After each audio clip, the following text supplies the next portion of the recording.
ലൂക്കോസിന്റെ സുവിശേഷം 12-ാം അധ്യായം 32 മുതൽ 48 വരെ. യേശു അരുളി ചെയ്തു, ചെറിയ ആട്ടിൻകൂട്ടമേ, നിങ്ങൾ ഭയപ്പെടേണ്ട. എന്നാൽ നിങ്ങളുടെ പിതാവ് നിങ്ങൾക്ക് രാജ്യം തരുവാൻ സാധിച്ചിരിക്കുന്നു.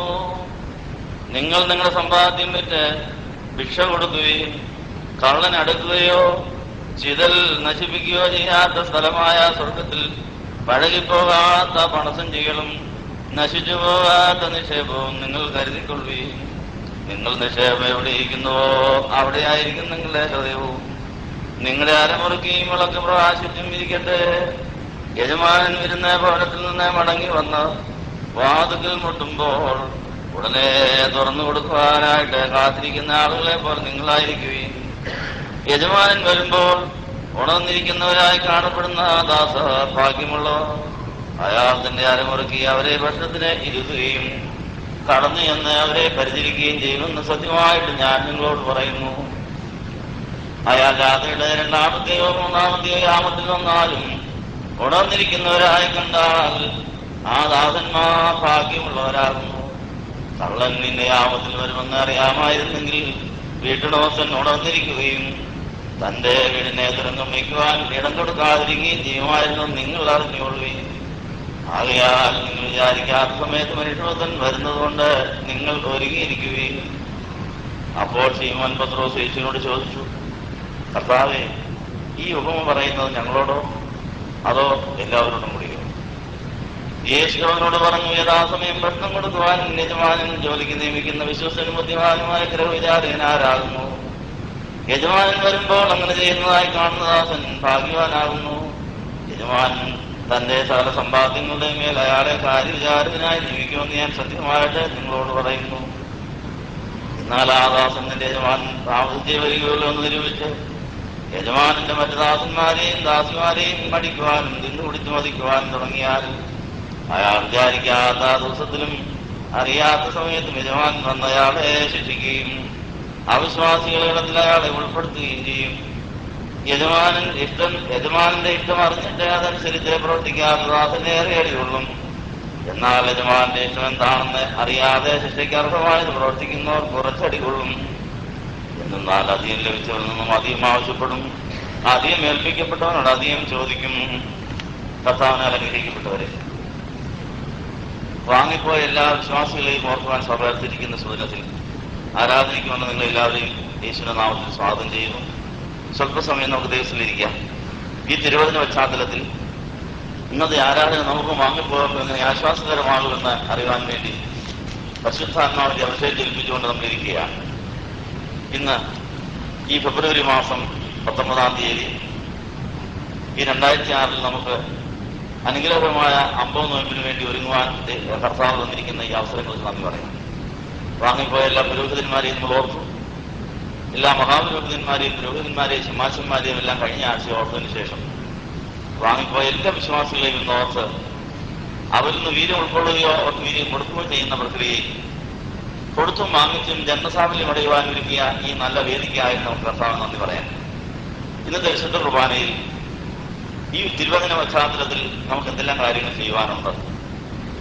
വിശുദ്ധ ലൂക്കോസിന്റെ സുവിശേഷം 12-ാം അധ്യായം 32 മുതൽ 48 വരെയുള്ള വാക്യങ്ങളിൽ വാങ്ങിപ്പോയ ഓർക്കുന്ന ദിവസത്തിൽ ഈ വേദഭാഗത്തിന്റെ പ്രസക്തി എന്താണ്? ഈ വേദഭാഗവും വാങ്ങിപ്പോയതുമായിട്ടുള്ള ബന്ധം എന്താണ്? നമ്മളുമായിട്ടുള്ള ബന്ധം എന്താണ്? തുടക്കത്തിലെ തന്നെ കർത്താവ് ഒരു ചെറിയ ആട്ടിൻകൂട്ടത്തെ കുറിച്ച് പറയും. ചെറിയ ആട്ടിൻകൂട്ടമേ, നിങ്ങൾ ഭയപ്പെടേണ്ട. എന്നാൽ നിങ്ങളുടെ പിതാവ് നിങ്ങൾക്ക് രാജ്യം തരാൻ പ്രസാദിച്ചിരിക്കുന്നു. അപ്പോൾ ദൈവരാജ്യം തരാൻ ദൈവം പ്രസാദിച്ച് അത് വാങ്ങുവാൻ അർഹമായിരിക്കുന്ന ഒരു ചെറിയ ആട്ടിൻകൂട്ടം ഏതാണോ? ഈ ആട്ടിൻകൂട്ടത്തെക്കുറിച്ച് ഉള്ള പരാമർശത്തിന്റെ അർത്ഥം എന്താണ്? ആ അർത്ഥം നമ്മുടെ ജീവിതത്തിൽ എങ്ങനെ അന്വർത്ഥമായി തീരും?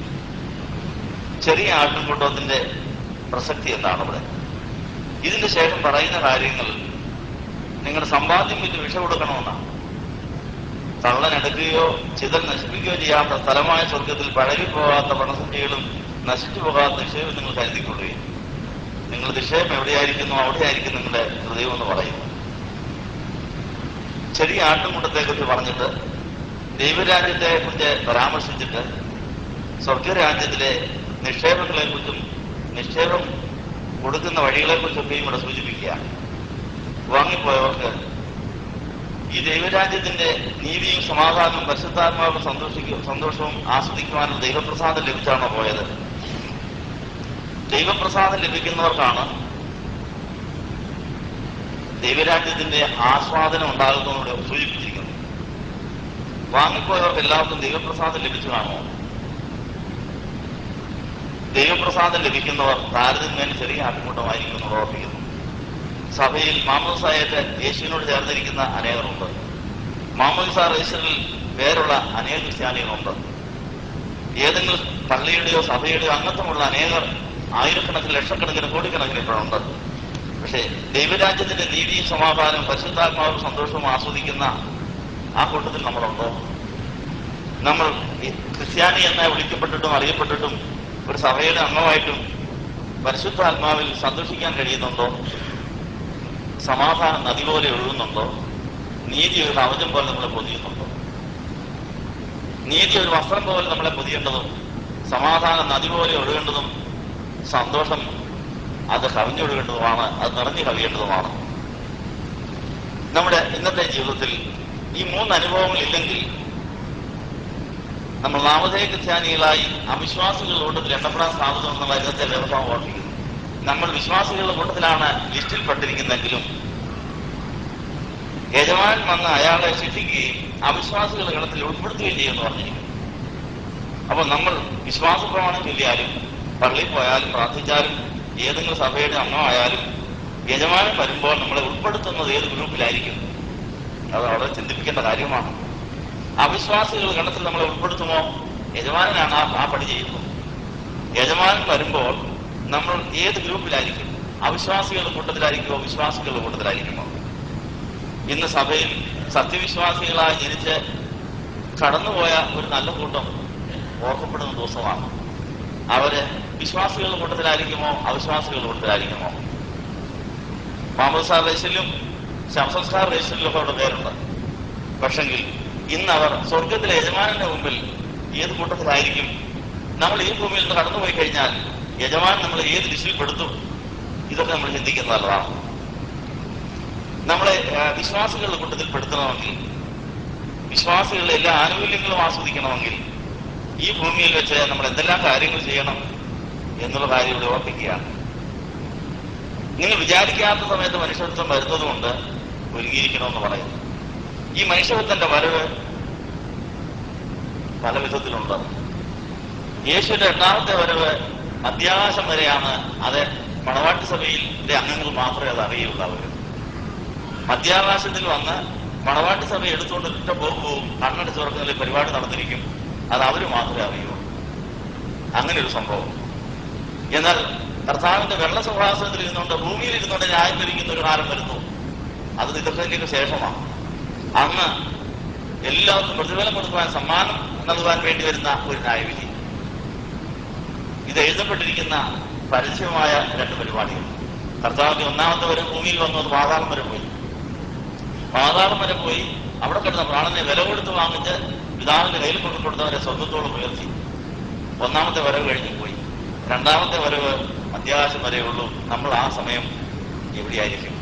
ആ സമയം മധ്യാകാശത്തിലേക്ക് പറന്നു പോകാൻ ചിറകുകൾ കാണുമോ നമുക്ക്? ആ കല്യാണമെല്ലാം കഴിഞ്ഞ് പിന്നെ ഈ ഭൂമിയിൽ അന്തിക്രിസ്തു ഭരിക്കും. അപ്പോൾ ഹാനോക്കും ഏലിയാവും ചേർന്ന് കർത്താവിന്റെ മന്ത്രിസഭയിലേക്കുള്ളവരുടെ സെലക്ഷൻ നടത്തും. വലിയ ഇന്റർവ്യൂ ഒക്കെ നടത്തി കഠിന ശോധനയിൽ കൂടെ 10,000 പേരെ വീതം ഓരോ ഗോത്രത്തിൽ നടക്കുന്ന ഒരു വലിയ ടെസ്റ്റൊക്കെ ഇവിടെ നടക്കും. ഇതിന്റെ എല്ലാം ശേഷം പ്രതിഫലം കൊടുക്കുന്ന ഒരു ന്യായവിധിയൊക്കെ നടക്കും. നമ്മൾ ഏത് കൂട്ടത്തിലായിരിക്കുമെന്ന് ഈ ദിവസം പരിശോധിക്കുക. എല്ലാ ദിവസവും രാത്രിയിൽ ദൈവം നമ്മളെ രഹസ്യമായി സന്ദർശിക്കും. യജമാനൻ രാത്രിയിൽ വരുമെന്നാണ് ഇവിടെ പറഞ്ഞത്. രാത്രികാലങ്ങളിൽ നമ്മളെ സന്ദർശിക്കുന്ന നമ്മുടെ ഭർത്താവായ കർത്താവ് വിവാഹം നിശ്ചയിച്ചിട്ട് പിതാവിന്റെ വലത്തുഭാഗത്തിരിക്കുന്നെങ്കിലും രഹസ്യമായി മണവാട്ടിയെ തപ്പി വരും, അവിടെ ഒരുക്കബദ്ധരായി എന്നറിയാൻ വേണ്ടി. ആ സമയം നമ്മൾ എങ്ങനെയിരിക്കുന്നതായോട് ചോദിക്കുക. നമ്മുടെ അനുദിന ജീവിതത്തിൽ നമ്മുടെ കർത്താവ് നമ്മളെ രഹസ്യമായി കാണാനും സംസാരിക്കാനും വരും. വിവാഹ നിശ്ചയം കഴിഞ്ഞാലും ഈ ഭൂമിയിലെ സംഭവം, വിവാഹ നിശ്ചയം കഴിഞ്ഞിട്ട് വിവാഹ നിശ്ചയത്തിനും ഇടയിൽ മണവാളനും മണവാട്ടി ഇപ്പൊ ഫോണുള്ള കാലമാണല്ലേ, മൊബൈൽ ഫോണിൽ കൂടിയും ലാൻഡ് ഫോണിൽ കൂടിയൊക്കെ വർത്താനം പറയും, ഇമെയിൽ അയക്കും, വർത്തമാനം പറയും, പലയിടത്ത് വെച്ച് കണ്ടുമുട്ടും, ഒന്നിച്ച് മാർക്കറ്റിങ്ങിന് പോയെന്നിരിക്കും. ഇതൊക്കെ നിത്യസംഭവങ്ങളാണ്. സ്വർഗത്തിലെ മണവാളനും അതിനൊന്നും മോശമല്ല. കാര്യത്തിൽ സ്വർഗത്തിലെ മണവാളനും താഴ്ന്നിച്ച കാണാൻ ശ്രമിക്കും എന്നാ പറഞ്ഞതിൻ്റെ അടുത്ത്. അപ്പൊ സ്വർഗത്തിലെ മണവാളൻ കല്യാണം അർപ്പിച്ചിട്ട് പോയിരിക്കുകയാണ്. പല രഹസ്യ സ്ഥലങ്ങളിൽ വെച്ച് നമ്മളെ കാണാൻ കാത്തിരിക്കുകയാണ്. നമ്മുടെ യാമ പ്രാർത്ഥന സമയത്ത് നമ്മുടെ മുറിയിൽ വരും. രാത്രി പ്രാർത്ഥന നടത്തുന്നുണ്ടെങ്കിൽ അവിടെ വരും. ഇങ്ങനെ എപ്പോഴാ വന്നെന്ന് പറയാനും കഴിയില്ല. നമ്മൾ റെഡിയാണെന്നറിഞ്ഞാൽ ഈ മണവാളനോട് വർത്തമാനം പറയുവാനും ആ മണവാളന്റെ പരിപാടികളെ കുറിച്ച് ആകാംക്ഷയുള്ളവരാണെന്നുള്ള ഉറപ്പുണ്ടെങ്കിൽ കർത്താവ് പിതാവിന്റെ സന്നിധിയിലാണ് തന്റെ ശരീരം ഇരിക്കുന്നെങ്കിലും ഈ യേശു ലോകാവസാനത്തോടും കൂടെ വന്ന് വിവാഹത്തിനെയും മണവാട്ടിയെ ഒരുക്കുന്ന ഒരു വേലയുണ്ട് എന്നുള്ള കാര്യം കർത്താവ് തന്നെ പറഞ്ഞിട്ടുണ്ട്. ലോകാവസാനത്തോളം കൂടെ ഉണ്ടായിരിക്കും എന്ന് പറയുന്നത്. ഈ കൂടെയുള്ള ആളുകൾ നമുക്ക് തിരിച്ചറിയാൻ കഴിയുന്നുണ്ടോ? അങ്ങനെ യജമാനൻ രഹസ്യമായി നമ്മളിപ്പോ കാണുന്ന കാലമാണ്. പരസ്യമായ കല്യാണത്തിലുള്ള വരവും പരസ്യമായ ന്യായവിധിക്കുള്ള വരവൊക്കെ വേറെ. അതിനു മുമ്പ് രഹസ്യമായ വരവുകൾ ഈ മണവാളനെ പ്രസാദിപ്പിച്ചെങ്കിൽ മാത്രമേ പരസ്യമായ കണ്ടുപിടുത്തം നടക്കുകയുള്ളൂ. കല്യാണം ഉറച്ചാലും കല്യാണത്തിന്റെ തലേദിവസം കല്യാണം മാറിപ്പോകാനും സാധ്യതയുണ്ടോ? ഇല്ലേ? ഉണ്ടോ? കല്യാണം ഉറച്ചാലും കല്യാണത്തിന്റെ തലേദിവസം കല്യാണ മണ്ഡപത്തിൽ തന്നെ പിരിഞ്ഞു പോകുന്ന എത്രയോ കല്യാണങ്ങളുണ്ട്. അതുകൊണ്ട് വളരെ ജാഗ്രത വേണം. കല്യാണം ഉറച്ചെന്ന് വിചാരിച്ച് അലസരായിട്ടിരിക്കാൻ പാടില്ല. കല്യാണം ഭംഗിയാകണമെങ്കിൽ കൃത്യസമയത്ത് നടക്കണമെങ്കിൽ ഈ മണവാളന്റെ ഇഷ്ടങ്ങൾ അന്വേഷിച്ചുകൊണ്ടിരിക്കണം. എന്തെല്ലാം കാര്യങ്ങൾ ഈ യേശുവിന് പ്രത്യേകത ഉണ്ടെന്ന് അറിയാൻ വേണ്ടി അവൻ രഹസ്യമായി നമ്മളെ കാണാനും വർത്താനം പറയാനും ഓരോ കാര്യങ്ങൾ ക്രമീകരിക്കാനും ആഗ്രഹിക്കുന്നു. ഇത്രയും നാൾ സഭയിൽ ജീവിച്ചിട്ട് ഏതെങ്കിലും ദിവസം ഈ യജമാനൻ രഹസ്യമായി നിങ്ങളെ കണ്ടോ, വർത്താനം പറഞ്ഞോ, എന്തെങ്കിലും കാര്യം അറിയിച്ചോ, വല്ല പണി ഏൽപ്പിച്ചിട്ടുണ്ടോ? ഇതൊക്കെ നമ്മൾ ശ്രദ്ധിക്കണം. ഇങ്ങനെ ഈ ഭൂമിയിൽ വെച്ച് ഈ മണവാളനെ കാണുകയോ അറിയുകയോ മണവാളന്റെ ഇഷ്ടപ്രകാരം ഒരുങ്ങുകയോ ചെയ്യുന്നോ ഒരു ചെറിയ ആട്ടിൻകൂട്ടമായിരിക്കുമോ എന്നാണ് കർത്താവ് ഓർമ്മിച്ചിരിക്കുന്നത്. വിളിക്കപ്പെട്ടവർ അനേകം, തെരഞ്ഞെടുക്കപ്പെട്ടവർ ചുരുക്കം.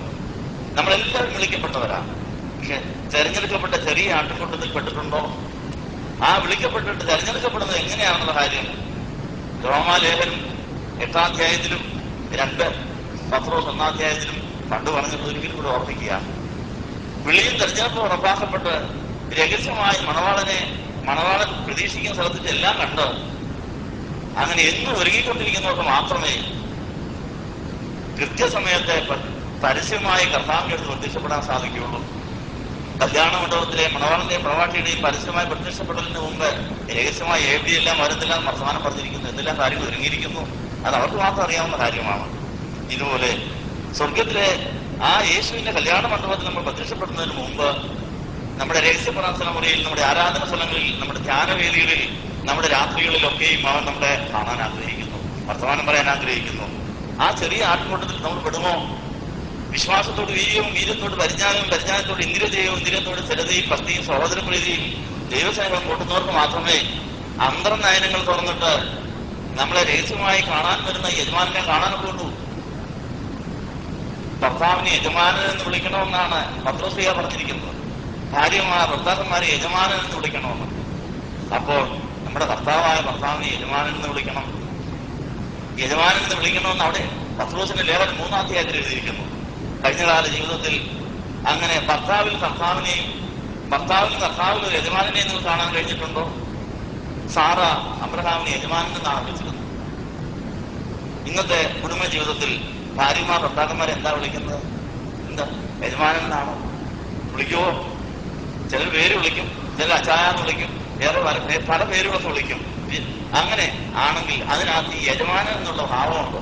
ഏത് വിളിച്ചാലും അതിൻ്റെ ഉള്ളിൽ യജമാനത്വം അംഗീകരിക്കുന്ന ആ യജമാനനാണെന്നുള്ള ബോധം, യജമാനനായ കർത്താവിന്റെ പ്രതീകമാണെന്നുള്ള ബോധത്തിൽ അവരെ ബഹുമാനിക്കുവാനും ആദരിക്കുവാനും ആ തലയിൽ നിന്ന് കിട്ടേണ്ടത് കിട്ടാനും കഴിഞ്ഞോ? നിർഭാഗ്യവശാൽ ഭർത്താവിനെ യജമാനെന്ന് വിളിക്കാനോ, യജമാനെന്ന് വിളിച്ചാലും ഭർത്താവിന് കിട്ടേണ്ടത് കിട്ടാനോ സാധിക്കാതെ പോയ മുറിവേറ്റ അനേക ഭാര്യമാരും മുറിവേറ്റ ഭർത്താക്കന്മാരും ഈ ഭൂമിയിൽ കാണും. അങ്ങനെ മുറിവോടെ ഇവിടുന്ന് കടന്നുപോയവരും കാണും. മുറിവ് ഉണങ്ങാതെ ആത്മലോകത്ത് പോയി ഭരണദേശത്ത് കിടക്കുന്നവരും കാണും. അങ്ങനെയുള്ളവരെ നമ്മൾ ആശ്വസിപ്പിക്കേണ്ടിയിരിക്കുന്നു. അതുകൊണ്ട് കുടുംബ ജീവിതത്തിൽ ലഭിക്കേണ്ടത് ലഭിക്കുകയോ കൊടുക്കേണ്ടത് കൊടുക്കുകയോ ചെയ്യാത്ത മുറിവുകളും ഇച്ഛാഭങ്ങളും മോഹങ്ങളുമാണ് അവശേഷിച്ചിരിക്കുന്നെങ്കിൽ നിരാശപ്പെടേണ്ട. നമ്മുടെ ഭർത്താവ് ആ വിടവെല്ലാം നടത്താൻ വേണ്ടിയാണ് ഇപ്പോൾ രഹസ്യമായി നമ്മളെ സന്ദർശിക്കുന്നത്. കഴിഞ്ഞകാല ജീവിതത്തിൽ കിട്ടേണ്ടത് കിട്ടിയില്ലെങ്കിൽ, കൊടുക്കാനുള്ളത് കൊടുത്തില്ലെങ്കിൽ ചെറിയ ആട്ടുകൂട്ടത്തിലേക്ക് നിങ്ങൾ തെരഞ്ഞെടുക്കപ്പെട്ടിട്ടില്ല എങ്കിൽ ഇതാ കർത്താവ് കൃപായുവ നീട്ടിക്കൊണ്ട് ഇപ്പോഴും രഹസ്യമായി നമ്മളെ സന്ദർശിച്ചുകൊണ്ടിരിക്കുകയാണ്. ഭർത്താവിൽ നിന്ന് കിട്ടാത്തത്, ഭാര്യയിൽ നിന്ന് കിട്ടാത്തത്, മക്കളിൽ നിന്ന് കിട്ടാത്തത്, സമൂഹത്തിൽ നിന്നോ സഭയിൽ നിന്ന് കിട്ടാത്തതിനെ ചൊല്ലി നിങ്ങൾ പിറുപിറുക്കണ്ട. ഇതെല്ലാം യേശു നേരിട്ട് തരാൻ കഴിവുള്ളവനാണ്. പ്രാർത്ഥനയിൽ കൊണ്ടുതരുന്നവനായിരുന്നു. ഇവയെല്ലാം ഇല്ലാത്തവർക്ക് കൊണ്ടുകൊടുത്ത് സംതൃപ്തരാക്കി അവരെ ഒരുക്കി കൊണ്ടുപോകാൻ കർത്താവ് അത്രയ്ക്ക് വിദഗ്ധരാണ്. പിന്നെ നമ്മൾ ഇതിൽ നിരാശപ്പെടുന്നു. റിപ്പോർട്ട് കൊടുത്താൽ മതി, കർത്താവ് എനിക്ക് ഇന്നടത്തുനിന്ന് കിട്ടേണ്ടത് കിട്ടാതെ പോയി, ഞാൻ മുറിവേറ്റിരിക്കുന്നു, ഞാൻ ക്ഷീണിച്ചിരിക്കുന്നു, തളർന്നിരിക്കുന്നു എന്ന് പറഞ്ഞാൽ എല്ലാത്തിനും മതിയായവനായ യേശു ആരാധന സ്ഥലത്തും പ്രാർത്ഥന സ്ഥലത്തും അവ എത്തിച്ചിരിക്കും. അപ്പൊ ചെറിയ ആട്ടിൻകൂട്ടം ഭയപ്പെടണ്ട. അതുകൊണ്ട് ഇന്ന് നമ്മുടെ ജീവിതത്തിൽ ഭയം മാറിയിട്ടില്ലെങ്കിൽ എന്റെ അർത്ഥം തെരഞ്ഞെടുക്കപ്പെട്ട ചെറിയ ആട്ടിൻകൂട്ടത്തിൽ നമ്മൾ ആയില്ലെന്നാണ് എന്റെ അർത്ഥം. ഭയമില്ലാത്ത അവസ്ഥ. 27-ാം സംഗീതത്തിൽ എന്തിനാണ് ഭയപ്പെടുന്നത് ചോദിക്കും. ഞാൻ ആരെ ഭയപ്പെടും? യഹോവ എന്റെ ജീവന്റെ ഫലം, ഞാൻ ആരെ പേടിക്കുമെന്ന് ചോദിക്കും. അല്ലയോ എന്റെ ആത്മാവ് അവൻ പ്രത്യാശ വയ്ക്കുക എന്നാണ് സംഗീതക്കാരൻ പറയുന്നത്. വിളിച്ചവൻ വിശ്വസനാണ്. അവൻ നമ്മളെ തെരഞ്ഞെടുക്കുന്നവരെയും ഈ 8 കൂട്ടം കാര്യങ്ങൾ കൂട്ടുവാൻ നമ്മളെ സഹായിച്ചുകൊണ്ടിരിക്കും. അത് രഹസ്യമായി സന്ദർശിച്ചുകൊണ്ടിരിക്കും. അങ്ങനെ ഒരു കഥയുണ്ട്. ദരിദ്രയായിരിക്കുന്ന ഒരു രാജകുമാരൻ കല്യാണം കഴിക്കാൻ തീരുമാനിച്ചു. അങ്ങനെ ആ രാജകുമാരൻ ദരിദ്രയായിരിക്കുന്ന സൽസ്വഭാവിയായിരിക്കുന്ന ഒരു കന്യകയെ വിവാഹം ചെയ്യാൻ തീരുമാനിച്ചിട്ട് രാജകുമാരൻ രഹസ്യമായി വേഷം മാറി ആ വീട്ടിൽ ചെന്ന് അവളെ ആ വിവാഹത്തിന് ഒരുക്കിയ രംഗം, ആ പഠിപ്പിക്കുകയും ഒരുക്കുകയും ഒക്കെ ചെയ്യുന്ന രംഗം ഒരു കഥയിലുണ്ട്. ഏതാണ്ട് ഇതുപോലെ തന്നെയാണ് സംഭവിച്ചിരിക്കുന്നത്. സമ്പന്നനായ സ്വർഗത്തിലെ രാജകുമാരനായ യേശു ഈ ഭൂമിയിൽ ഏറ്റവും പാവപ്പെട്ട ഒരു കന്യകയെ വിവാഹം ചെയ്യുവാൻ തീരുമാനിച്ചിരിക്കുന്നു. ആ കന്യകയുടെ ശരീരത്തിന്റെ ഒരു ഭാഗമായി നമ്മളെ വിളിച്ചിരിക്കുന്നു. അങ്ങനെ ഈ ഭൂമിയിലെ പാപത്തിൽ മുഴുകി മരിച്ച് വൃത്തികെട്ട് നഷ്ടപ്പെട്ടു പോയ മനുഷ്യജാതിയിൽ നിന്ന് ഉയർത്തെഴുന്നേൽപ്പിച്ച പാവപ്പെട്ട ഒരു പെൺകുട്ടിയെ, പാവപ്പെട്ട ഒരു കന്യകയെ കർത്താവ് രാജ്ഞിയാക്കാൻ തീരുമാനിച്ചു. അവളെ പഠിപ്പിക്കുവാനും ഒരുക്കുവാനും വളർത്തുവാനും രഹസ്യമായി സന്ദർശിച്ചുകൊണ്ടിരിക്കും. വേഷം മാറിയാണെന്ന് മാത്രം. അപ്പൊ രാജകുമാരനായ യേശു വേഷം മാറി നമ്മളെ രഹസ്യമായി സന്ദർശിക്കുന്നു. പ്രാർത്ഥന മുറികളിൽ, ധ്യാനമന്ദിരങ്ങളിൽ, ആരാധന സ്ഥലങ്ങളിൽ ഇന്നും ഇവിടെ വന്നിട്ടുണ്ട്. അതുകൊണ്ട് മാമോദീസാൽ വിവാഹ നിശ്ചയം കഴിഞ്ഞിട്ട് വിവാഹത്തിന് ഒരുങ്ങിക്കൊണ്ടിരിക്കുന്ന കന്യക എന്ന നിലയിൽ സഭയെ സന്ദർശിച്ച് രഹസ്യമായി സഹായിച്ച് വളർത്തി പരിശീലിപ്പിച്ചുകൊണ്ടിരിക്കുന്ന ആ കർത്താവ് ഇതായി തോണോസ് എഴുന്നള്ളിയിരിക്കുന്നു. എപ്പോഴെങ്കിലും നിങ്ങൾക്ക് ഭയം തോന്നിയെങ്കിൽ അതിന്റെ അർത്ഥം തെരഞ്ഞെടുക്കപ്പെട്ട ചെറിയ ആട്ടിൻകൂട്ടത്തിൽ നമ്മൾ അന്യമാകണം. ഭയം മാറണമെങ്കിൽ തെരഞ്ഞെടുക്കപ്പെട്ട ആട്ടിൻകൂട്ടത്തിന്റെ പ്രത്യേക ആനുകൂല്യങ്ങൾ ഏറ്റുവാങ്ങാൻ നിങ്ങൾ പ്രാർത്ഥിക്കണം. അതിന് ചെറിയ ആട്ടിൻകൂട്ടത്തിന്റെ ഭയമില്ലാത്ത അവസ്ഥ നമുക്ക് എങ്ങനെ ആർജിക്കാൻ സാധിക്കും? ഒരു വ്യക്തിത്വത്തിൽ തന്നെ ഇങ്ങനെ വീണ്ടെടുക്കപ്പെട്ട ആട്ടിൻകൂട്ടവും വീണ്ടെടുക്കപ്പെടാത്ത ആട്ടിൻകൂട്ടവും ഉണ്ടാകാം. രണ്ടിടയിലും രണ്ട് തൊഴിലും നമ്മുടെ വ്യക്തിത്വത്തിൽ ഉണ്ടാകാം. എല്ലാ വർഷവും ഇങ്ങനെ വാങ്ങിപ്പോയവരെ ഓർക്കുന്ന സമയം നമ്മുടെ വ്യക്തിത്വത്തിൽ തന്നെ ഇപ്പോൾ തന്നെ മരിച്ചിരിക്കുന്ന ഒരു വശമുണ്ട്. മരവിച്ചതും മരിച്ചതുമായൊരു വശം. 49-ാം സങ്കീർത്തനത്തിൽ പറഞ്ഞിരിക്കുന്നു, അതിന് പ്രധാനം സ്വയത്തിൽ ആശ്രയിച്ച് പാതാളത്തിൽ പോയ പ്രാണൻ വരണ്ട സ്ഥലത്ത് വെള്ളം കിട്ടാതെ വിഷമിച്ച് ഇപ്പോൾ പാതാളത്തിലുണ്ട്. ആ പാതാളത്തിലെ ആ പ്രാണനെ മൃത്യു മേയിച്ചുകൊണ്ടിരിക്കുന്നു. അപ്പോൾ മൃത്യു ആകുന്ന ഇടയന്റെ കീഴിൽ ഒരു ആട്ടിൻകൂട്ടം പാതാളത്തിൽ കാണാം നമുക്ക്. എന്നാൽ മാമോദീസായേറ്റ ദിവസത്തെ നമ്മുടെ പ്രാണൻ ഇടയനായ യേശുവിലുണ്ട്. രണ്ടാമത്തെ ദിവസത്തെ പ്രാണനെയും കൂടെ യേശുവിന് ഉടക്കത്തോണം തലതൊട്ടപ്പനും തലതൊട്ടമ്മയും മാതാപിതാക്കൾ ആ കുഞ്ഞിനെ മടിയിൽ വെച്ച് പ്രാർത്ഥിച്ചിട്ടുണ്ടെങ്കിൽ, അവിടെ കണ്ണുനീർ ആ കുഞ്ഞിന് മേൽ വീണിട്ടുണ്ടെങ്കിൽ രണ്ടാമത്തെ ദിവസത്തെ പ്രാണനും ഈ യേശുവിന് കിട്ടിയിരിക്കും. എന്നാൽ മാമോദീസായ കൊച്ചിനെമുക്കും കല്യാണവും അവരുടെ മാമോദീസ കല്യാണവും ഇതെല്ലാം കഴിഞ്ഞിട്ട് പ്രാണൻ യേശുവിലാകണമെന്നുള്ള നിർബന്ധമില്ലാതെ ലൗകികരായി ജഡീകരായി പ്രാകൃതരായി ജീവിച്ച ആ പ്രാണൻ പാതാളത്തിലേക്ക് പോയിക്കൊണ്ടിരിക്കും. സഭാ ജീവിതത്തിൽ മാമോദീസായ്ക്ക് ശേഷം, നിങ്ങളുടെ വിവാഹത്തിന് ശേഷം, സത്യകുംഭസാരത്തിന് ശേഷം, കുർബാന അനുഭവത്തിന് ശേഷം ഇടവേളകൾ ധാരാളം.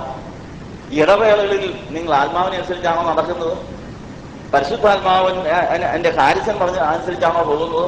അതോ സ്വന്തം ഇടപെടാറ് തന്നിട്ട് പിന്നെ ഞായറാഴ്ച ആകുമ്പോൾ ഒരു പകുതി, ഒരു കുളി, ഒരു പ്രാർത്ഥന, ഒരു പകുതി പള്ളി വരവ് പോക്ക്, അത് കഴിഞ്ഞാൽ പിന്നെ ഭക്തി പള്ളി വെച്ചിട്ട് പിന്നെ വീട്ടിലോട്ട് പോവുക. വീട്ടിലൊരു ഭക്തി, ഒരു ശൈലി, ചന്തയിൽ മറ്റൊരു ശൈലി, ഓഫീസിൽ വേറൊരു ശൈലി, കൂട്ടുകാർ കൂടുമ്പോൾ മറ്റൊരെണ്ണം. ഇതിന്റെയൊക്കെ പ്രാണൻ എതിരെ പോകുന്നെന്ന് ആരെങ്കിലും ശ്രദ്ധിക്കുന്നുണ്ടോ? അപ്പോൾ ഭയമില്ലാത്തതും ദൈവരാജ്യത്തിന്റെ നീതി സമാധാനം പരിശുദ്ധാത്മാവ് സന്തോഷിക്കുന്നതുമായ നമ്മുടെ പ്രാണക്കുട്ടികളുടെ ചെറിയ കൂട്ടം മാത്രമേ ഇപ്പൊ യേശുവിനെ കാണുള്ളൂ. അപ്പോൾ ചെറിയ ആട്ടുകൂട്ടം ഭയമില്ലാതെ സ്വർഗീയനായ യേശുവിന്റെ ആലയം മാത്രമേ കാണുള്ളൂ. യേശുവിന്റെ ആലയിലെ ആ കൂട്ടത്തിലെത്താത്ത, ആ തൊഴുത്തിലെത്താത്ത പ്രാണൻ അധികമാകാം. ഒരു വ്യക്തിത്വത്തിൽ അത് അധികമാകാനാണ് സാധ്യത. കാരണം സ്വയാശ്രയത്തിന്റെയും പാപത്തിന്റെയും ജഡിക പ്രവണതകളുടെയും മധ്യത്തിൽ പ്രാണൻ പാതാളത്തിലേക്ക് പോകുന്നത് അറിയാതെ നമ്മളെ വഞ്ചിച്ചുകൊണ്ട് മരണത്തിന്റെ ഉടയവനായ ആ പിശാച് നമ്മളെ നയിക്കുന്ന കാര്യം മരിക്കുന്നവരെ അറിയാതെ പോകാൻ സാധ്യതയുണ്ട്.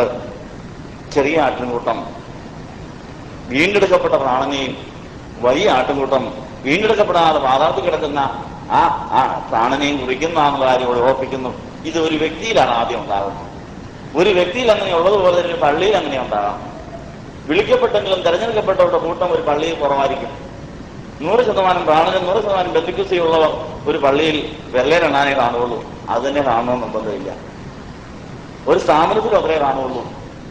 ഇങ്ങനെ 12 ശിഷ്യന്മാരെ യേശു വിളിച്ചെങ്കിലും അല്ലെങ്കിൽ യേശുവിന് കിട്ടിയെങ്കിലും മാറിൽ ചാരാൻ ഒന്നേ ഉണ്ടായിരുന്നുള്ളൂ. ബാക്കിയെല്ലാം ചെതറിപ്പോയി, വല്ലപ്പോഴേക്ക് വന്നുപോയൊക്കെ നിന്നു. വിളിക്കപ്പെട്ടവർ 12 പേരാണെങ്കിൽ ഒരുത്തം കെട്ടിയാന്ന് എത്തു, ബാക്കി 10 വന്നും പോയി നിന്നു, ഒരെണ്ണം മാത്രം കൂടെ ഉണ്ടായിരുന്നു. ഇതാണ് സ്ഥിതി. അപ്പോൾ യേശുവിന്റെ സ്ഥിതി അതായിരുന്നു. നമ്മുടെ കാര്യം പറയണോ? ഒരു വീട്ടിലെ മക്കളുടെ കാര്യവും ഒരു സ്ഥാപനത്തിലെ അംഗങ്ങളുടെ കാര്യവും ഒരു പള്ളിയിലെ കാര്യവും ഒരു സഭയിലെ കാര്യവും ഒരു രാജ്യത്തിലെ കാര്യവും ഇത് തന്നെയായിരിക്കും. ചെറിയ ആട്ടിൻകൂട്ടമേ കാണുള്ളൂ യേശുവിന്റെ കൂടെ. നമ്മൾ ഏത് കൂട്ടത്തിലാണ്? യേശുവിന്റെ കൂടെയുള്ള ചെറിയ കൂട്ടമാണോ പിശാചിന്റെ കൂടെയുള്ള വലിയ കൂട്ടമാണോ? ഒരിടയിൽ ഒരു തൊഴുത്തുമാകാനാണ് പ്രാർത്ഥന. അത് വ്യക്തിയിൽ ആദ്യം ആരംഭിക്കണം. അത് വീട്ടിലേക്കും സഭയിലേക്കും സമൂഹത്തിലും വ്യാപിപ്പിക്കുകയും ചെയ്യണം. ഒരിടയിന് ഒരു തൊഴുത്തുമാകും. അങ്ങനെ ചെറിയ ആട്ടുംകൂട്ടം വലിയ ആട്ടുംകൂട്ടമാകാൻ നോക്കിയിരിക്കുന്ന കർത്താവ്. അങ്ങനെ എല്ലാവരും ഒന്നായതിനു ശേഷം കല്യാണം നടക്കുകയുള്ളൂ. നമ്മൾ ഇത് ഏത് കൂട്ടത്തിലായിരിക്കും നമ്മളോട് ചോദിക്കുക. ഈ പശ്ചാത്തലത്തിലാണ് മറ്റൊരു വേദഭാവം വായിക്കേണ്ടത്. നമ്മുടെ അനുദിന ജീവിതത്തിൽ, നമ്മുടെ ഓരോ ദിവസത്തിലെ ജീവിതത്തിൽ ചെറിയ ആട്ടുംകൂട്ടത്തെ വലിയ ആട്ടുംകൂട്ടമാക്കാൻ ശ്രമിച്ചില്ലെങ്കിൽ മരിച്ചു പോകുന്ന പ്രാണൻ വെള്ളം കിട്ടാതെ പോകുന്നത് ജീവിച്ചിരിക്കുമ്പോൾ തിരിച്ചറിയാൻ വലിയ വിഷമമാണ്. പ്രത്യേകിച്ച് നല്ല സുഖസൗകര്യങ്ങളുള്ള ജീവിതമാണെങ്കിൽ ഇത് അറിയുകയില്ല എന്നുള്ളത് വിശുദ്ധ ലൂക്കോസിന്റെ സുവിശേഷം 16 അധ്യായത്തിന്റെ 19 എഴുതിയിരിക്കുന്നു. ധനവാനായ ഒരു മനുഷ്യനുണ്ടായിരുന്നു. അവൻ കൂമട വസ്ത്രവും പട്ടും ധരിച്ച് ദിനംപ്രതി ആഡംബരത്തോടെ സുഖിച്ചുകൊണ്ടിരുന്നു. ലാസർ എന്ന പേരുള്ള ഒരു ദരിദ്രൻ വ്രണം നിറഞ്ഞവനായി അവന്റെ പടിപ്പുരയ്ക്കൽ കിടന്ന് ധനവാന്റെ മേശയിൽ നിന്ന് വീഴുന്ന തിന്ന് വിശപ്പടക്കുവാൻ ആഗ്രഹിച്ചു. നായ്ക്കളും വന്ന് അവന്റെ വ്രണം നക്കും. ആ ദരിദ്രൻ മരിച്ചപ്പോൾ ദൂതന്മാർ അവനെ അബ്രഹാമിന്റെ മടിയിലേക്ക് കൊണ്ടുപോയി. ധനവാനും മരിച്ചു, അടക്കപ്പെട്ടു. പാതാളത്തിൽ യാതന അനുഭവിക്കുമ്പോൾ മേലോട്ട് നോക്കി ദൂരത്തു നിന്ന് അബ്രഹാമിനെയും അവന്റെ മടിയിൽ ലാസറിനെയും കണ്ടു. അബ്രഹാം പിതാവേ, എന്നോട് കനിവുണ്ടാകണമേ. ലാസർ വിരലിന്റെ അറ്റം വെള്ളത്തിൽ മുക്കി എന്റെ നാവിനെ തണുപ്പിക്കേണ്ടതിന് അവനെ അയക്കണമേ. ഞാൻ ഈ ജ്വാലയിൽ കിടന്ന് വേദന അനുഭവിക്കുന്നു എന്ന് വിളിച്ചു പറഞ്ഞു. അബ്രഹാം, മകനെ, നിന്റെ ആയുസിൽ നീ നന്മയും ലാസർ അവണ്ണം തിന്മയും പ്രാപിച്ചു എന്ന് ഓർക്കാം. ഇപ്പോൾ അവൻ ഇവിടെ ആശ്വസിക്കുന്നു, നീയോ വേദന അനുഭവിക്കുന്നു. അത്രയുമല്ല, ഞങ്ങൾക്ക് നിങ്ങൾക്ക് മുമ്പേ വലിയൊരു പിളർപ്പുണ്ടായിരിക്കുന്നു. ഇവിടെ നിന്ന് നിങ്ങളുടെ അടുക്കൽ കടന്നു വരുവാൻ ഇച്ഛിക്കുന്നവർക്ക് കഴിവില്ല. അവിടെ നിന്ന് ഞങ്ങളുടെ അടുക്കൽ കടന്നു വരുവാനും പാടില്ല എന്ന് പറഞ്ഞു. അതിനവൻ, എന്നാൽ പിതാവേ, അവനെ എന്റെ അപ്പന്റെ വീട്ടിലയക്കണമേ എന്ന് ഞാൻ അപേക്ഷിക്കുന്നു. എനിക്ക് 5 സഹോദരന്മാരുണ്ട്. അവരും ഈ യാതന സ്ഥലത്ത് വരാതിരിക്കാൻ അവൻ അവരോട് സാക്ഷ്യം പറയട്ടെ എന്ന് പറഞ്ഞു. അബ്രഹാം അവനോട്, അവർക്ക് മോശയും പ്രവാചകന്മാരും ഉണ്ടല്ലോ, അവരുടെ വാക്ക് അവർ കേൾക്കട്ടെ എന്ന് പറഞ്ഞു.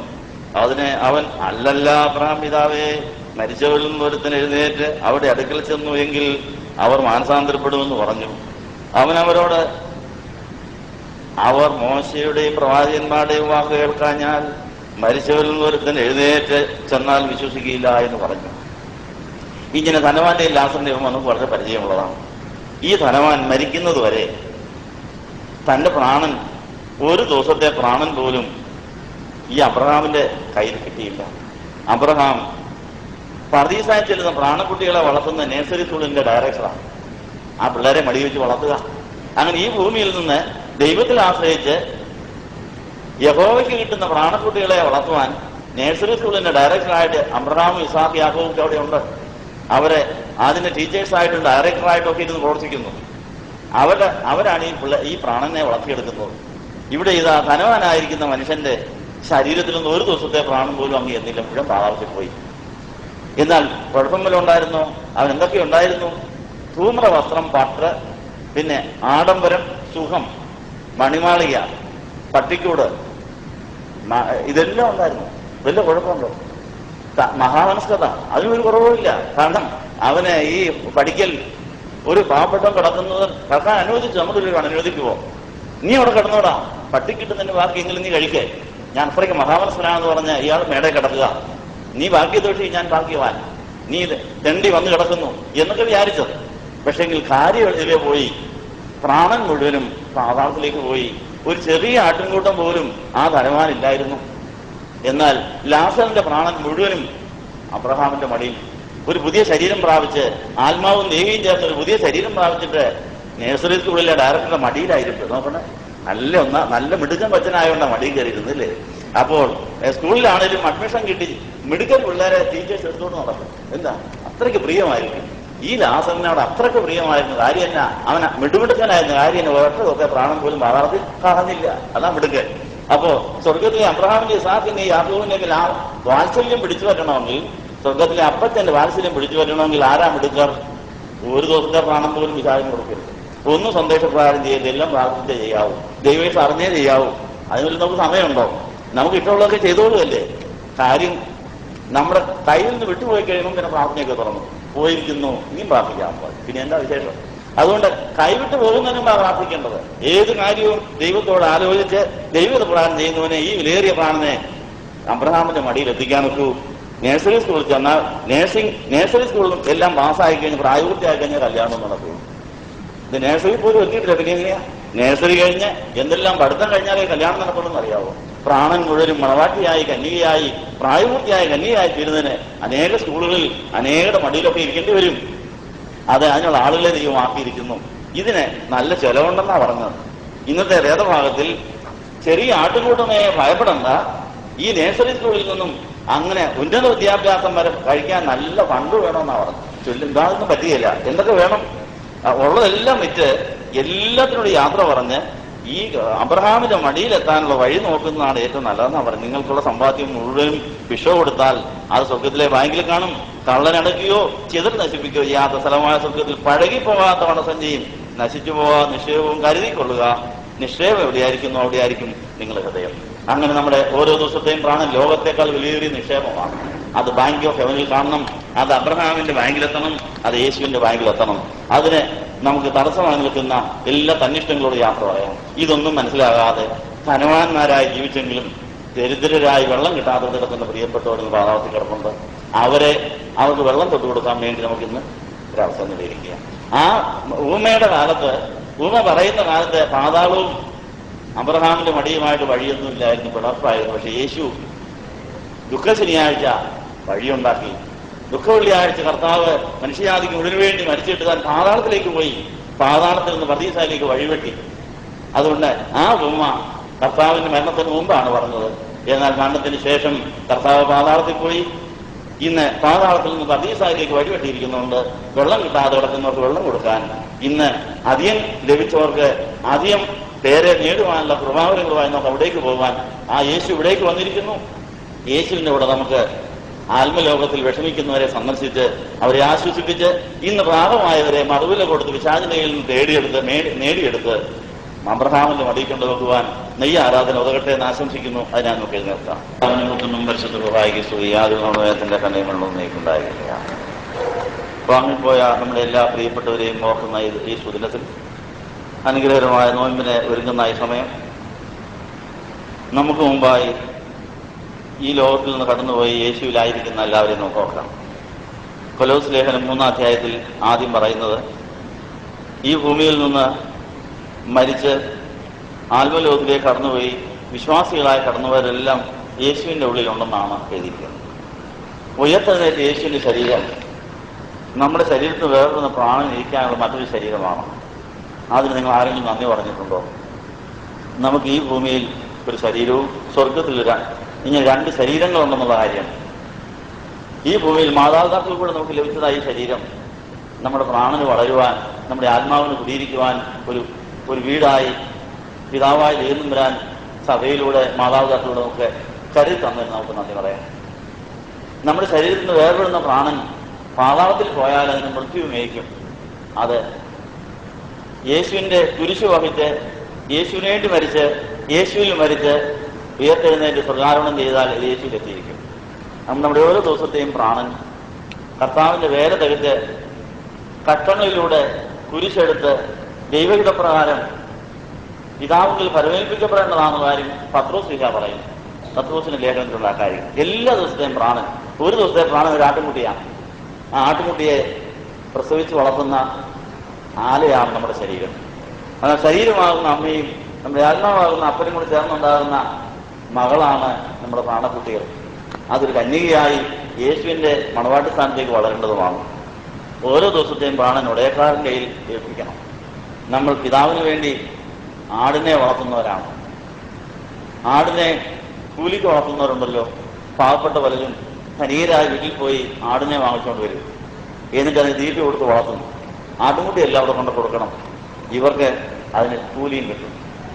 ഇതുപോലെ പിതാവായ ദൈവം ആട് കൃഷിക്ക് വേണ്ടി, ആട് വളർത്തലിന് വേണ്ടി ആടിന്റെ ആലയായി നമ്മുടെ ശരീരത്തെ മാതാപിതാക്കളോട് സൃഷ്ടിച്ചു. നമ്മുടെ ശരീരമാകുന്ന ഈ ആടുകളുടെ ഈ ആലയിൽ ഓരോ ദിവസവും പിറക്കുന്ന ആട്ടുംകുട്ടികളെ വളർത്തി അതിന്റെ പ്രാണപ്രിയനായ യേശുവിന് കൊണ്ടു കൊടുക്കണം. പിതാവായ ദൈവനെ ഏൽപ്പിക്കുമ്പോൾ അത് അതിന്റെ അവകാശിയായി പുത്രന് കൊടുക്കുകയാണ്. അങ്ങനെ നമ്മളെ എടുത്ത് പുത്രന് കൊടുക്കണമെങ്കിൽ നമ്മുടെ പ്രാണൻ പിതാവിന്റെ എത്തിയിരിക്കണം. ഓരോ ദിവസത്തെയും പ്രാണൻ പിതാവിന് കൊടുക്കാമെങ്കിൽ പിതാവ് ആ പ്രാണനെ എടുത്ത് പുത്രന് കൊടുക്കും. പുത്രൻ നമ്മുടെ പ്രാണനെല്ലാം കൂടെ ചേർന്ന് കന്യകയായ മണവാട്ടിയായി മാറ്റി അങ്ങനെ കല്യാണം നടക്കാൻ പോവുകയാണ്. ഈ സാഹചര്യത്തിൽ നമ്മുടെ പ്രാണൻ അതിന്റെ ഉടയക്കാരന്റെ ഉള്ളിൽ എത്തിച്ചേരാനുള്ള വഴി ഏതാണ്? ആ കാര്യം ആരും ചിന്തിച്ചിട്ടുണ്ടോ? അതിന് നമ്മൾ ഏതെല്ലാം കാര്യങ്ങൾക്ക് ജാഗ്രതയുള്ളവരായിരിക്കണമെന്നാണ് ഇന്നത്തെ വേദഭാഗം പഠിപ്പിക്കുന്നത്. അശ്രദ്ധ കൊണ്ടും ഉണർവ് കൊണ്ടും ബലഹീനത കൊണ്ടും അജ്ഞത കൊണ്ടും തെറ്റിദ്ധാരണ കൊണ്ടും അവിശ്വാസം കൊണ്ടും നമ്മുടെ പ്രാണൻ ഈ ശരീരമാകുന്ന തൊഴുത്തിൽ നിന്ന് ചെന്നായാൽ പിടിക്കപ്പെടാം. അത് പാപക്കുഴിയിൽ വീഴാം. അത് പാതാളം വരെയും പോകാൻ സാധ്യതയുണ്ട്.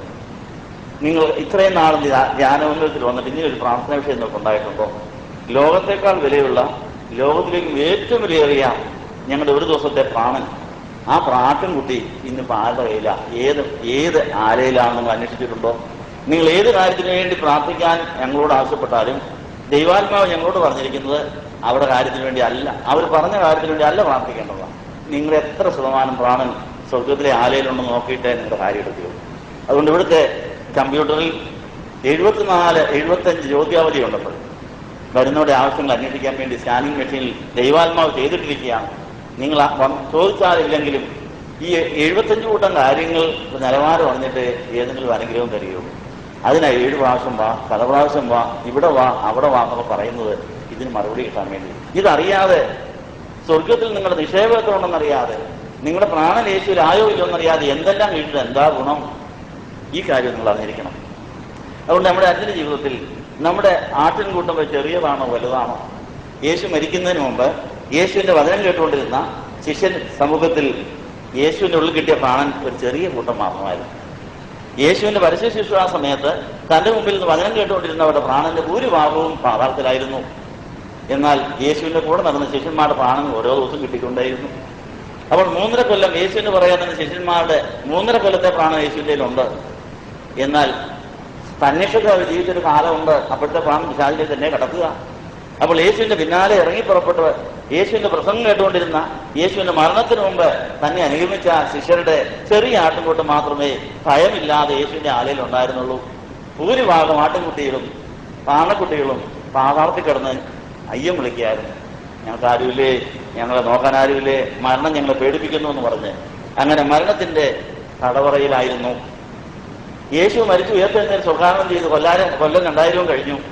ഇപ്പോൾ 2006 ഫെബ്രുവരി മാസം 19-ാം തീയതി എത്തിയിരിക്കുന്നു. ഇന്നത്തെ അവസ്ഥ ചെറിയ ആട്ടിൻകൂട്ടമായിട്ട് ഇരിക്കുന്ന അവസ്ഥയാണോ? അത് എത്ര ദുഃഖകരമായിരിക്കും. നമ്മുടെ ദേഹിയിൽ യേശുവിൻ്റെ ഉള്ളത് ചെറിയ ആട്ടിൻകൂട്ടമാണോ ഇപ്പോൾ? അതോ വലിയ ആട്ടിൻകൂട്ടമോ? മുഴുവനും ഉണ്ടോ? അതായിരിക്കട്ടെ നിങ്ങളുടെ ഒന്നാമത്തെ പ്രാർത്ഥന വിഷയം. ഇന്നു മുതലെങ്കിലും എന്റെ ആട്ടിൻകുട്ടികൾ മുഴുവനും എന്റെ ഇടയക്കാരന്റെ ആലയിൽ ഉണ്ടായിരിക്കണം. അതാ ഇടയന്റെ ആവശ്യമാ. ആടിനെ വളർത്താൻ ഏൽപ്പിച്ച നമ്മുടെ ചുമതലയാണ്. ആടിനെ കൂലിക്ക് വളർത്താനായിട്ട് പിതാവ് നമ്മളെ ഏൽപ്പിച്ചതായി പരിപാടി. ആട്ടിൻകുട്ടി എത്രയാണെന്ന് ചെന്നാ കൊണ്ടുപോയി ഏതെല്ലാം കുഴി കിടക്കുന്നു, വല്ല വിചാരമുണ്ടോ ഇനിയും എന്ത് കിട്ടുമെന്ന് വിചാരിച്ച് നമ്മൾ ആകുലപ്പെടുകയാണ്. ഈ പശ്ചാത്തലത്തിൽ നമ്മുടെ പ്രാണനെ കൊലോസ്യർ 3 അനുസരിച്ച് യേശുവിന് വേണ്ടി മരിച്ച് യേശുവിൽ മരിച്ച് യേശുവിന്റെ ഹിതപ്രകാരം കുരിശെടുത്ത് ഓരോ ദിവസത്തെ പ്രാണൻ കഷ്ടങ്ങളിലൂടെ പിതാവിന്റെ സന്നിധിയിൽ എത്തിക്കുവാൻ പിതാവ് അനുവദിച്ചു തരുന്ന ചില കുറിപ്പിട്ട പണികളുണ്ട്. കുറിപ്പിട്ട പണികൾക്കിടയിൽ ഉണ്ടാകുന്ന യാതനയും വേദനയും കഷ്ടവും നഷ്ടവും എല്ലാം പ്രാണനെ സ്വർഗത്തിലെത്താനുള്ള നല്ല വഴിയാണ്. ഇന്ന് നമ്മൾ വായിച്ചതായ ധനവാന്റെയും ലാസറിന്റെ ഭൂമിയിൽ ലാസറിന്റെ പ്രാണൻ മുഴുവനും പിതാവിന്റെ സന്നിധിയിൽ കിട്ടിയതുകൊണ്ടാണ് പിതാവ് ആ പ്രാണനെ സംരക്ഷിക്കുവാൻ അബ്രഹാമിനെ ഏൽപ്പിച്ചത്. എന്നാൽ ധനവാന്റെ പ്രാണൻ ഒരൊറ്റ പ്രാണൻ പോലും ഈ പിതാവിന്റെ സന്നിധിയിൽ കിട്ടിയില്ല. കാരണം എന്താ? ധനവാന്റെ ജീവിത ലക്ഷ്യം ഒടയക്കാരന് പ്രാണനെ എത്തിക്കണമെന്നല്ലായിരുന്നു, സുഖിക്കണമെന്ന് മാത്രമേ ഉണ്ടായിരുന്നുള്ളൂ. നമ്മുടെ ലക്ഷ്യം അത് തന്നെയാണോ? സുഖിക്കണം. സുഖമുണ്ടോന്ന് അറിഞ്ഞാൽ തൃപ്തിയല്ലേ? എഴുത്തെഴുതുമ്പോൾ ചോദിക്കുന്നതിനാ ഇവിടെ സുഖം തന്നെ അവിടെ അങ്ങനെ എന്ന് വിചാരിച്ചു. എന്താ? തൃപ്തിയായി, സുഖമായ തൃപ്തിയായി. എന്താ? അങ്ങനെ ഫോൺ വിളിച്ചാലും ഇമെയിൽ അയച്ചാലും അത് മതി, നമുക്ക് സുഖം മതി. സുഖം കൊണ്ട് പ്രാണൻ സ്വർഗത്തിൽ എത്തുമോ ഇല്ലയോ എന്നുള്ള വിഷയമാണോ? അല്ല. അതുകൊണ്ട് സുഖം വേണ്ടാന്നല്ല, പ്രാണൻ സ്വർഗത്തിൽ എത്തുന്ന കൂടെ കിട്ടുന്ന സുഖം മതി. പ്രാണൻ സ്വർഗത്തിലെത്താൻ വേദനയാണെങ്കിൽ അതും മതി എന്ന് പറയാൻ ധൈര്യമുണ്ടോ? ഇവിടെ ഇതാ ധനവാനായ ഒരു മനുഷ്യൻ, ലൂക്കോസ് സുവിശേഷം 16 അധ്യായത്തിന്റെ 19 വാക്യത്തിൽ ധനവാനായ ഒരു മനുഷ്യനുണ്ടായിരുന്നു. ധനത്തിന് വേണ്ടിയാണോ പ്രാർത്ഥിക്കുന്നത്? ധനം വേണ്ടാന്നല്ല. അബ്രഹാമും ഇസാഖും യാക്കോബും നല്ല ധനവന്മാരായിരുന്നു. പക്ഷെങ്കിൽ ദൈവത്തിന് വേണ്ടി എല്ലാം കളഞ്ഞിട്ട് പിന്നെ കിട്ടിയതാണ്. കാണുന്നതെല്ലാം കയറി എടുത്തുമില്ല. ദൈവം കൊടുത്തത് മാത്രമേ അവർ വാങ്ങിച്ചുള്ളൂ. ദൈവത്തെ കിട്ടാൻ വേണ്ടി അബ്രഹാം ഉണ്ടായിരുന്നു, ഉപേക്ഷിച്ചിട്ട് പോയി.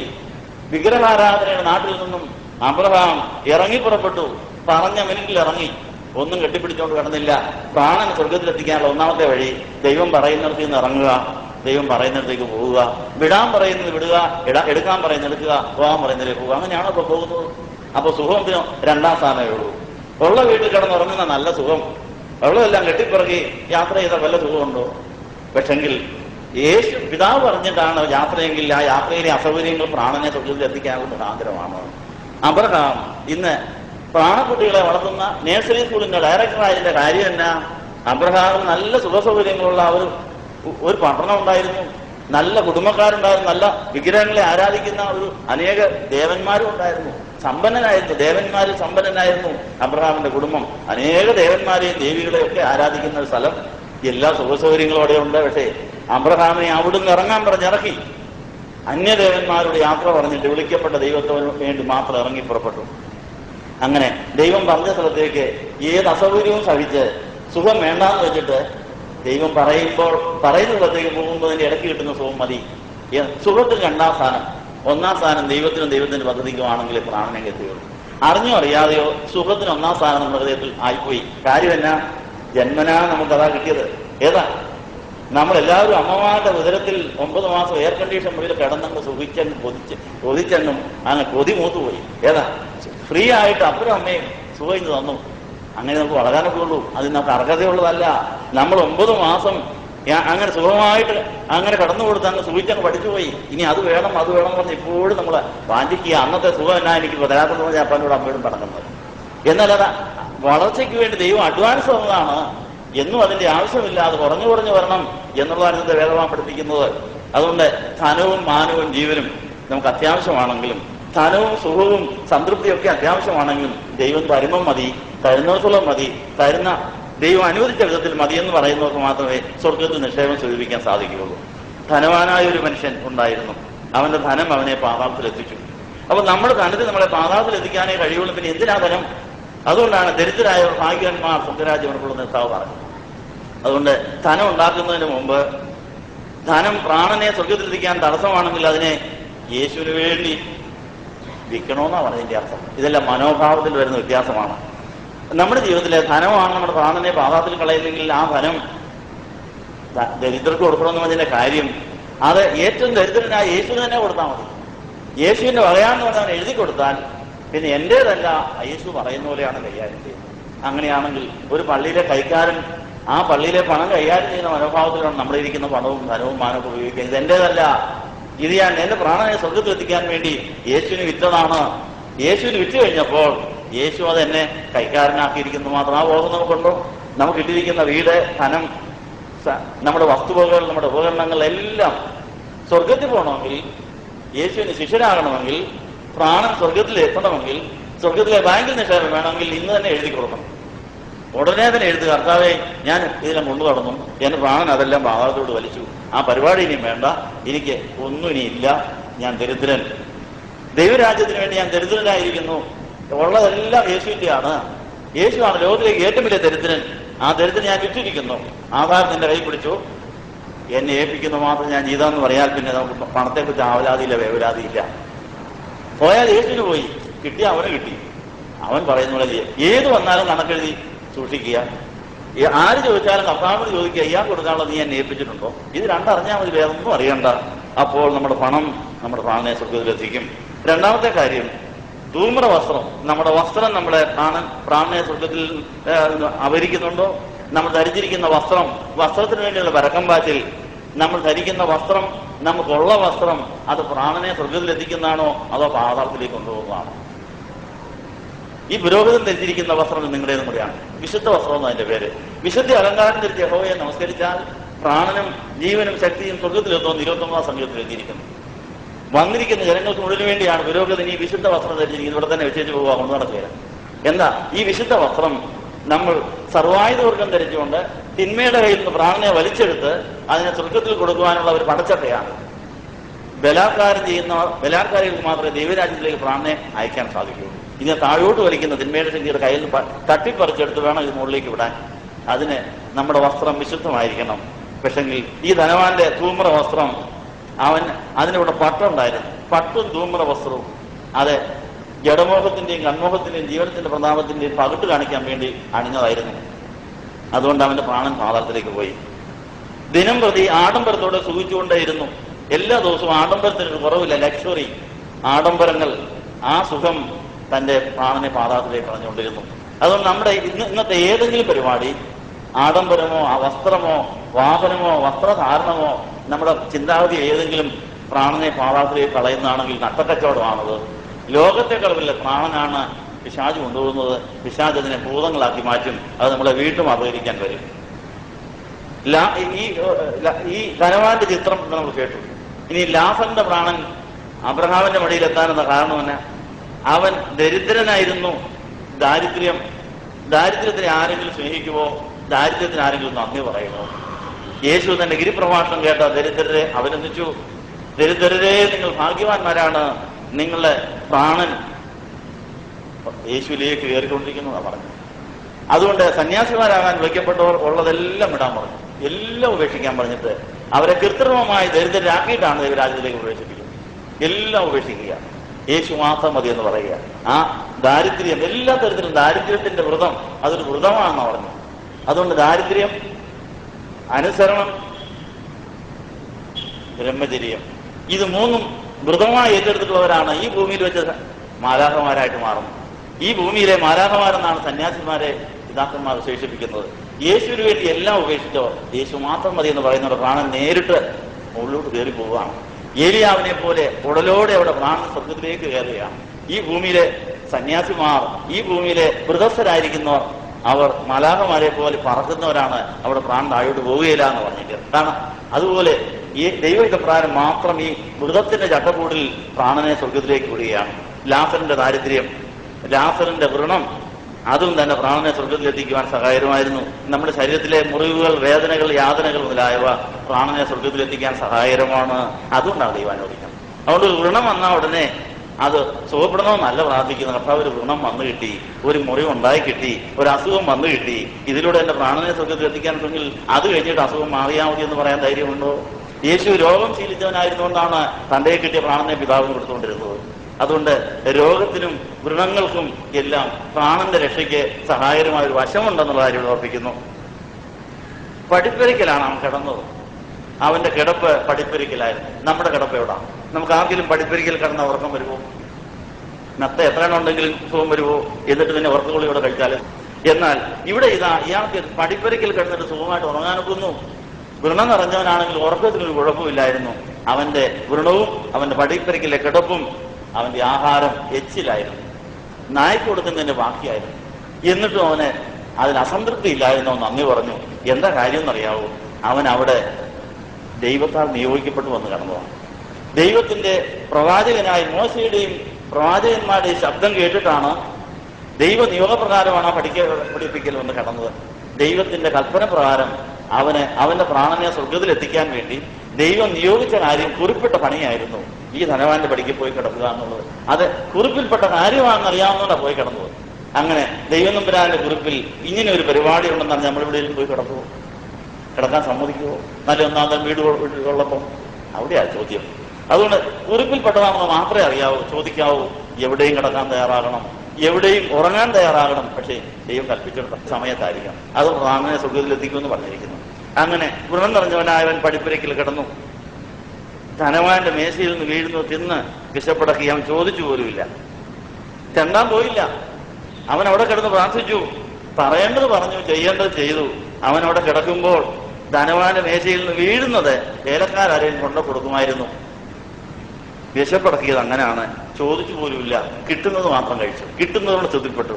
നായ്ക്കൾ വന്നു, നായ്ക്കളെ വിളിച്ചു വരുന്നതല്ല, വന്നു ചേർന്നതാണ് അവന്റെ മണ്ണം നക്കി. അതും അവന് ആഗ്രഹിച്ചില്ല, അതുപോലും നായ്ക്കൾ വന്ന് അതും ചെയ്തു കൊടുത്തു എന്നാ പറഞ്ഞത്. ആ ദരിദ്രൻ മരിച്ചു. അപ്പോൾ ദൂതന്മാർ അവനെ അബ്രഹാമിന്റെ മടിയിലേക്ക് കൊണ്ടുപോയി. ഓരോ ദിവസത്തെയും പ്രാണനെ അബ്രഹാമിന്റെ മടിയിലേക്ക് കൊണ്ടുപോകാൻ ദൂതന്മാർ നമ്മളെ സമീപിക്കുമോ? നമ്മുടെ പകൽ സമയത്തെ കുറിപ്പിട്ട പണി കഴിഞ്ഞിട്ട് സൂത്താന പ്രാർത്ഥനകൾ നടത്തിയിട്ട് അന്നത്തെ ജോലി തീർത്തിട്ട് കിടന്നുറങ്ങാമെങ്കിൽ ദൂതന്മാർ അന്നത്തെ പ്രാണനെ പിതാവിന്റെ സന്നിധിയിലേക്ക് വിടും. എന്നിട്ട് നമ്മൾ യേശുവിന്റെ മടിയിലായിരിക്കും ഉറങ്ങുന്നത്. അതിരാവിലെ കുറിപ്പിട്ട പണി ചെയ്യുവാൻ തട്ടി ഉണർത്തുന്നതിന് മുമ്പ് അടുത്ത ദിവസത്തെ പണി എന്നാന്ന് രാത്രി പറഞ്ഞിരിക്കും. രാത്രി പറഞ്ഞ പരിപാടി അനുസരിച്ച് കൃത്യസമയത്ത് ഉണർത്തും. പരിപാടി നടന്നുകൊണ്ടേയിരിക്കും. ആ പരിപാടിയിൽ കൂടെ പ്രാണൻ പോയിക്കൊണ്ടേയിരിക്കും മുകളിലേക്ക്.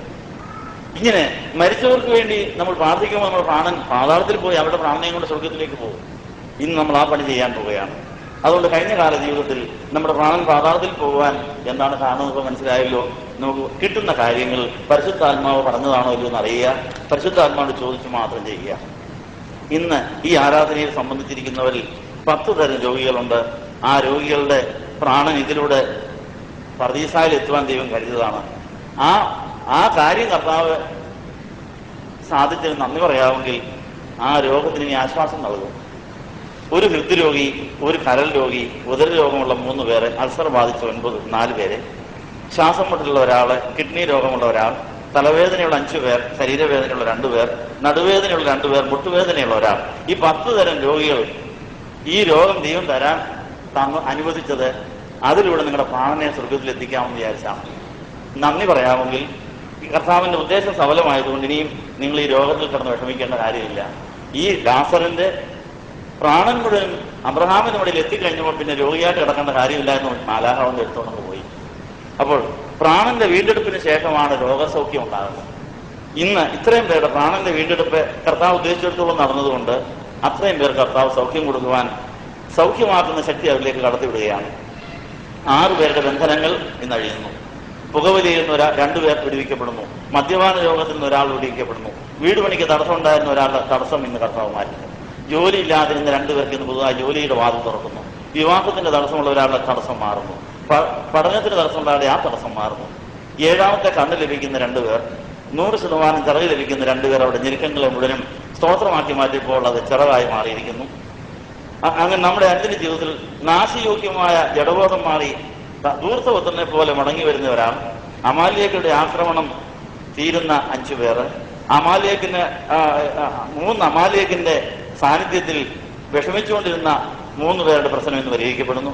ചതിയും വ്യാജവും അസൂയയും നുണയെല്ലാം മാറി ഹൃദയം വചനമാകുന്ന പാല ഉറയിക്കുന്ന രീതിയായി മാറുന്ന ഒരാൾ, 2 പേരുടെ ശക്തി ചോർച്ച മാറ്റുവാനുള്ള വേല കർത്താവ് ചെയ്യുന്നു.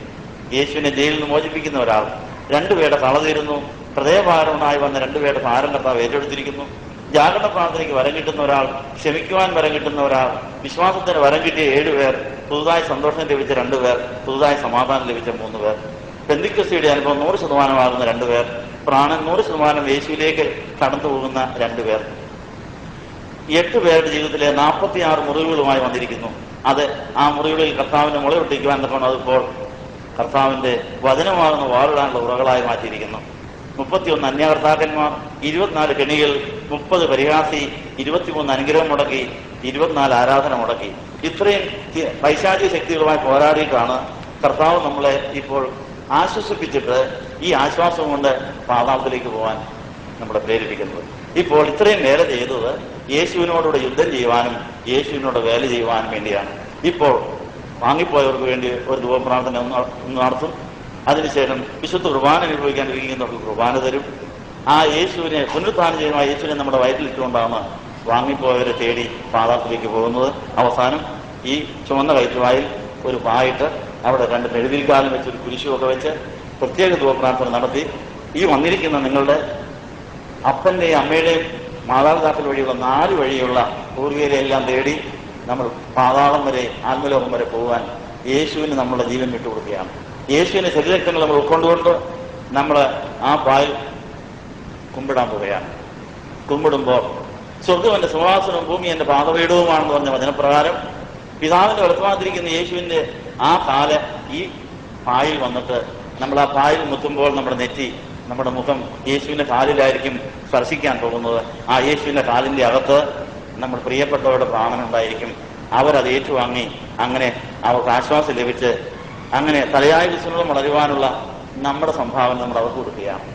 അങ്ങനെ അധികം വാങ്ങിയവരോട് അധികം ചോദിക്കുമെന്ന് പറഞ്ഞ വചനപ്രകാരം ധ്യാനമന്ദിരത്തിൽ വന്ന് അധികം വാങ്ങിയവരായിരിക്കുന്നവരല്ല, ഈ അധികം വാങ്ങിയവരോട് കർത്താവിന് അധികം ചോദിക്കുക, അധികം വാങ്ങിച്ചിട്ട് അത് ഇല്ലാത്തവർക്ക് കൊടുക്കുക, എന്നിട്ട് വിജയം കിട്ടുകയാണ്. ഇങ്ങനെയാണ് വ്യാപാരം ചെയ്യുന്നത്. ഈ വ്യാപാരത്തിന് വേണ്ടി നമുക്ക് എഴുന്നേൽക്കാം.